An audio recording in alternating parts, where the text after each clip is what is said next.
Livre d'Abdias. Prophétie d'Abdias. Ainsi parle le Seigneur, l'Éternel, sur Édom. Nous avons appris une nouvelle de la part de l'Éternel, et un messager a été envoyé parmi les nations. Levez-vous, marchons contre Édom pour lui faire la guerre. Voici, je te rendrai petit parmi les nations, tu seras l'objet du plus grand mépris. L'orgueil de ton cœur t'a égaré, toi qui habites le creux des rochers, qui t'assieds sur les hauteurs, et qui dis en toi-même « Qui me précipitera jusqu'à terre ?»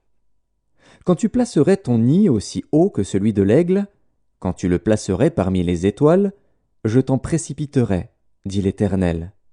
Si des voleurs, des pillards, viennent de nuit chez toi, comme te voilà dévasté, mais enlèvent-ils plus qu'ils ne peuvent? Si des vendangeurs viennent chez toi, ne laissent-ils rien à grappiller?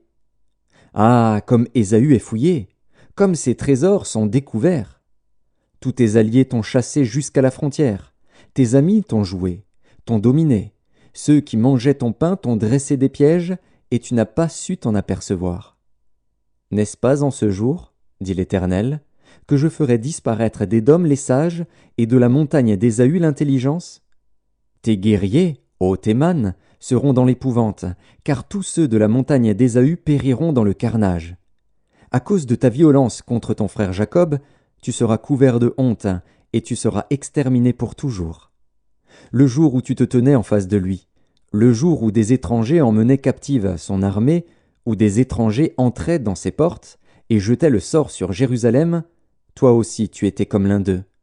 Ne repaie pas ta vue du jour de ton frère, du jour de son malheur. Ne te réjouis pas sur les enfants de Juda au jour de leur ruine, et n'ouvre pas une grande bouche au jour de la détresse. N'entre pas dans les portes de mon peuple au jour de sa ruine. Ne repaie pas ta vue de son malheur au jour de sa ruine, et ne porte pas la main sur ses richesses au jour de sa ruine. Ne te tiens pas au carrefour pour exterminer ses fuyards, et ne livre pas ses réchappés au jour de la détresse. Car le jour de l'Éternel est proche pour toutes les nations. Il te sera fait comme tu as fait, tes œuvres retomberont sur ta tête. Car, comme vous avez bu sur ma montagne sainte, ainsi toutes les nations boiront sans cesse. Elles boiront, elles avaleront, et elles seront comme si elles n'avaient jamais été. Mais le salut sera sur la montagne de Sion, elle sera sainte, et la maison de Jacob reprendra ses possessions. La maison de Jacob sera un feu, et la maison de Joseph une flamme. Mais la maison d'Ésaü sera du chaume, qu'elles allumeront et consumeront.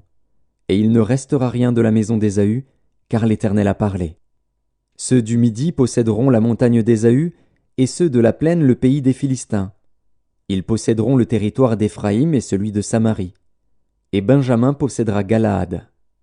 Les captifs de cette armée des enfants d'Israël posséderont le pays occupé par les Cananéens jusqu'à Sarepta, et les captifs de Jérusalem qui sont à Sépharad posséderont les villes du Midi. Des libérateurs monteront sur la montagne de Sion pour juger la montagne d'Ésaü, et à l'Éternel appartiendra le règne.